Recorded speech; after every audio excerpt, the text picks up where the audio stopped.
Welcome to right 6 media. పశ్చిమ గోదావరి జిల్లా పెంటపాడు మండలం పత్తిపాడు గ్రామంలో వేంచేసి ఉన్న పురాతన దేవాలయం శ్రీ వేణుగోపాల స్వామి పాండురంగడు 70 సంవత్సరాల చరిత్ర కలిగిన దేవాలయం స్వామివారి కళ్యాణం అంగరంగ వైభవంగా జరిగింది. పాండురంగడు విగ్రహం కసిరెడ్డి చెరువు పక్కన మా పూర్వీకులు అయిన ఆకుల మంగమ్మగా మరియు గ్రామ ప్రజలకు దొరకడం జరిగింది. వాళ్ళు తీసుకొచ్చిన విగ్రహాన్ని ప్రతిష్ఠించి అప్పటి నుంచి ప్రతి ఏటా భీష్మ ఏకాదశి రోజు పాండురంగడు తీర్థం జరపబడుతుంది. పెంటపాడు మండలం పత్తిపాడు గ్రామంలో వేయించేసినటువంటి శ్రీ వేణుగోపాల స్వామివారి ఆలయంలో ఎన్నో సంవత్సరాలుగా ఉత్సవాలు జరుగుతున్నాయి. ఎంతో పురాతనమైనటువంటి దేవాలయము.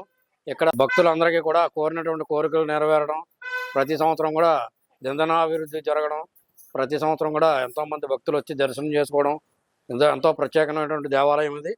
అందరూ కూడా భక్తులందరూ కూడా ఎంతో ఇదిగా వాళ్ళ కోరికలు నెరవేర్చుకుంటున్నారు. మన పాండురంగ ఆలయంలో మనకి ఇది వరకు పూర్వీకులందరూ ఇప్పుడు తెలిసిన వాళ్ళు ఎవరో లేరు.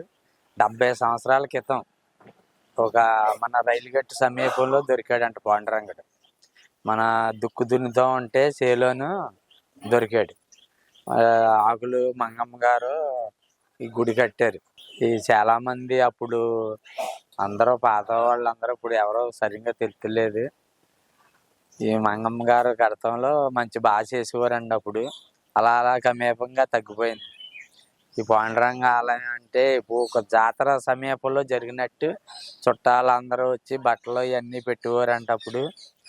ఇప్పుడు కాకపోతే ఏంటంటే ఇంకా అలాగే ఉండిపోయాడు ఈ రంగబాబు. మళ్ళీ అలాగ పాత రోజులు రావాలని మేము కోరుకుంటున్నాం. మరి పత్తిపాడు గ్రామము, పెంటపాడు మండలం పత్తిపాడు గ్రామంలో మరి ఇక్కడ వేచి ఉన్న పాండురంగడు మరి పూర్వీకులు మా పెద్దలు మా తాతలు టైంలో మరి కసిరెడ్డి చెరువని అక్కడ ఒక పొలంలో ఆ పక్కన పొలంలో దొరకటం జరిగింది.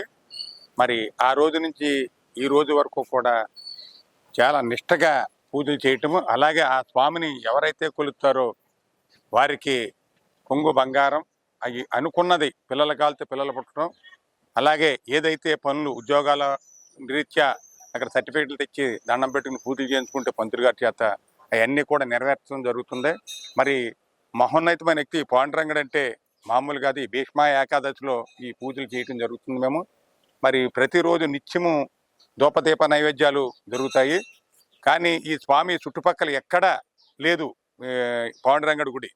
కానీ ఇక్కడ చాలా శ్రేష్టమైంది, చాలా నిష్టగా మరి ఆయన్ని కొలుచుకున్నవారు ఎవరైతే ఆయన్ని కొలుస్తారో వారికి ఎల్లవేళలా ఆయన ఇప్పుడు కూడా అండదండలుగా ఉండి మరి ప్రతిపాడు గ్రామంలో ఈవేళ సురక్షితంగా ఈ గ్రామం ఎలా ఉందంటే ఇండస్ట్రీలు ఇవన్నీ డెవలప్మెంట్ అయినాయి అంటే కారణం ఆయనే. ఆ మహానుభావుడు మరి ఉండబట్ట ఆ శ్రీకృష్ణుడు అలాగే సత్యభామ మరి రుక్మిణి తల్లి వారు ఆశీస్సులతో మా గ్రామం ఎప్పుడు కూడా తొలతూగుతూ ఉంటుంది. ఎందుచేతనంటే మహానుభావుడు ఎప్పుడు ఆ వేళ ఏ వేళ అయితే మాకు పూర్వీకుల దగ్గర మాకు 70-80 సంవత్సరాల క్రితము మాకు ఆ విగ్రహం అక్కడ చేలలో దున్నుతుంటే దొరకడం జరిగింది. అక్కడ ఆ వేళ ఆకుల మంగమ్మ గారు ఇంకా వగేరా మరి ఆ వేళ పూర్వీకులైతే నాకు పెద్దగా మరి తెలీదు. వారు ఆ వేళ ప్రతిష్ఠించి మరి ఈ వేళ వరకు కూడా అవి అంగరంగ వైభవంగా ఉత్సవాలు జరుగుతాయి. మరి ఈ చుట్టుపక్కల ఉన్న ప్రజలంతా కూడా వచ్చి ఆ స్వామిని దర్శించుకుని ఆయన కృపకు పాత్రులవుతారని నేను కోరుకుంటూ మరి ఇంతటి మంచి అవకాశాన్ని నాకు కలగజేసిన ఈ కమిటీ వారందరూ కూడా నా హృదయపూర్వక నమస్కారాలు తెలియజేస్తూ సెలవు తీసుకుంటున్నాను.